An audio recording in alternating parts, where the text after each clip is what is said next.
আমাদের এই প্রোগ্রামে সবাইকে আমি শুভেচ্ছা জানাচ্ছি। বিএনপির ভারপ্রাপ্ত চেয়ারপারসন তারেক রহমান দেশে আসতে চাইলে একদিনের মধ্যে পাস দিবে সরকার। তবে আনুষ্ঠানিকভাবে সরকারের কাছে তার দেশে ফেরা নিয়ে কোনো তথ্য নেই। জাতীয় প্রেস ক্লাবে ডিকাপ টকে এসব নিয়ে কথা বলেন পররাষ্ট্র উপদেষ্টা তৌহিদ হোসেন। হয়তো কোনো টেকনিক্যাল কারণ কিছু একটা থাকতে পারে, আমরা সেটা সমাধান করে দেবো, কোনো সন্দেহ নেই। দায়িত্ব নেয়ার পর প্রথমবারের মতো কূটনৈতিক সাংবাদিকদের সংগঠন ডিক্যাবের নিয়মিত এই আয়োজনে মুখোমুখি পররাষ্ট্র উপদেষ্টা। এতে উঠে আসে গণ অভ্যুত্থান পরবর্তী বাংলাদেশের পররাষ্ট্রনীতি, পারস্পরিক সম্পর্ক, প্রতিবেশী দেশের সাথে চলমান সংকট, করণীয় এবং সমসাময়িক নানা প্রসঙ্গ। আমাদের অন্যতম কাজ হচ্ছে আমাদের যে বৃহৎ এবং ক্ষুদ্র প্রতিবেশী যারা আছে সবার সাথে সুসম্পর্ক বজায় রাখা এবং সেখান থেকে বেনিফিট নেওয়ার চেষ্টা করা। আপনার জন্য অবকাশ যাপনের আর বিনিয়োগের সেরা পছন্দ হতে পারে সল্ট বে, যেখানে বিলাস আর প্রশান্তি মিলেমিশে একাকার। বিএনপি চেয়ারপারসন খালেদা জিয়ার সংকটাপন্ন অবস্থা এবং তার সন্তান তারেক রহমানের দেশে আসা নিয়ে কথা বলেন পররাষ্ট্র উপদেষ্টা। জানান, তারেক রহমানের দেশে ফিরতে সরকারের পক্ষ থেকে কোনো বাধা নেই। তারেক সাহেব না আসলে এবং বেগম জিয়ার শারীরিক অবস্থা ইত্যাদি, তারেক সাহেব তো এখানে উপস্থিত না থেকেও সত্যিকার অর্থে বিএনপি নেতৃত্ব তার হাতেই ছিল। কাজেই উনি ঢাকায় পদার্পণ না করলে যে নির্বাচন হবে না বা সুষ্ঠু হবে না, এটা আমার ঠিক মনে হয় না। এটা নিয়ম হচ্ছে যখন পাসপোর্ট থাকে না বা মেয়াদ উত্তীর্ণ হয়ে যায়, তখন কেউ যদি আসতে চান তাহলে তাকে আমরা ওয়ান টাইম পাস একটা দিয়ে দিই আর কি, একবার দেশে আসার জন্য। তো এটা দিতে একদিন লাগে।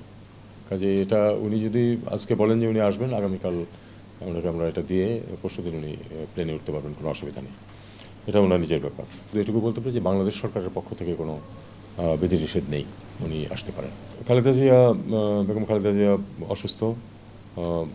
উনি যদি এই মুহূর্তে উনি আসলে বিদেশে যাকে নিয়ে যাওয়ার মতো অবস্থায় নেই।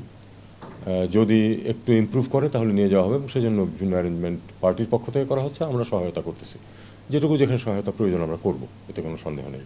তবে দেশে ফেরার ব্যাপারে লন্ডন হাই কমিশন বা পররাষ্ট্র মন্ত্রণালয়কে বিএনপির ভারপ্রাপ্ত চেয়ারপারসন তারেক রহমান আজ পর্যন্ত কিছুই জানাননি বলেও মন্তব্য করেন তৌহিদ হোসেন। তারেক রহমান সাহেবের দেশে আসার ব্যাপারে আগ্রহ আছে কি নাই সেটা আপনাদের মাধ্যমে আমি জানি, কারণ পত্রপত্রিকাতে যেটুকু আসে। আমার কাছে আলাদাভাবে কোনো ধরনের কোনো তথ্য নাই এ ব্যাপারে। না, আমাদের কাছে এরকম কোনো তথ্য নেই। কথা বলেন ভারত পাকিস্তানের সাথে বাংলাদেশের সম্পর্ক নিয়েও। জানান, ভারত সরকারের সাথে অতীতে শুধু বাংলাদেশের সরকারের উষ্ণ সম্পর্ক ছিল, জনগণ বিবেচনায় ছিল না। আর পাকিস্তানের সাথে ইচ্ছাকৃতভাবেই সম্পর্ক খারাপ করে রাখা হয়েছে। বর্তমানে যা স্বাভাবিক হয়েছে বলে মন্তব্য উপদেষ্টার। উষ্ণ সম্পর্কটা আসলে দুটো সরকারের মাঝে ছিল।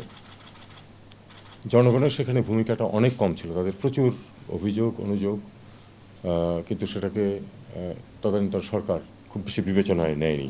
তিস্তা এবং বর্ডার, এই দুটো হচ্ছে আমাদের স্বার্থ অবশ্যই, এটা আমরা সবাই জানি যে তিস্তার পানি এবং বর্ডার কিলিং বন্ধ হয়, এটা নিয়ে প্রচুর আলোচনা সমালোচনা, ক্ষোভ, অসন্তোষ সবই ছিল বাংলাদেশে। তো যে সরকার ছিল অত্যন্ত উষ্ণ সম্পর্ক ভারতের সাথে 15 বছর, তারা কি এই দুটোর একটিরও কোনো ধরনের কোনো সমাধান করতে পেরেছে? পারেনি। উষ্ণ সম্পর্ক ছিল এটা আমি বলতে চাই না, ভারতের সাথে এক ধরনের সম্পর্ক ছিল, খুবই গভীর ছিল সরকারের। পাকিস্তানের সাথে সম্পর্ক ডেলিবারেটলি খারাপ করে রাখা হয়েছিল, কিছু সিদ্ধান্ত ছিল যার কারণে পাকিস্তানের সাথে সম্পর্ক আগের তুলনায় ডেটোরিয়েট করেছিল। অতিরিক্ত কোনো কিছু না, কিন্তু একটা প্রতিবেশী হিসাবে আমাদের স্বাভাবিক সম্পর্ক প্রতিষ্ঠা করব।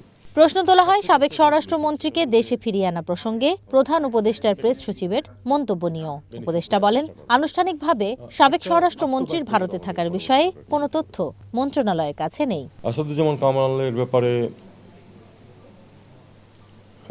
দুটো প্রশ্ন এখানে আছে, একটিরও কোনো অফিসিয়াল তথ্য আমার কাছে নেই। আমরা জানি উনি সেখানে ভারতে আছেন, কিন্তু লিখিতভাবে কখনো আমাদেরকে সেটা জানানো হয়নি। এবং তাকে দিয়ে যে ওখান থেকে ফেরত আনা শুরু হবে এমনও কোনো তথ্য আমার কাছে নেই। অফিসিয়াল তথ্য নেই আসলে কামালের রিটার্নের ব্যাপারে আমার কাছে অফিসিয়াল কোনো তথ্য নেই। বাংলাদেশের কোনো স্থায়ী বন্ধু বা স্থায়ী শত্রু নেই উল্লেখ করে পররাষ্ট্র উপদেষ্টা বলেন, শুধু দেশের স্বার্থকে স্থায়ীভাবে দেখবে বাংলাদেশ। কেবল দেশের স্বার্থকে গুরুত্ব দিয়েই বিভিন্ন দেশের সাথে সম্পর্ক এগিয়ে নেওয়ার উপর জোর দেন পররাষ্ট্র উপদেষ্টা। আমাদের কোনো স্থায়ী বন্ধু বা কোনো স্থায়ী শত্রু নেই। ঝুমি রহমান, ওয়ান নিউজ, ঢাকা।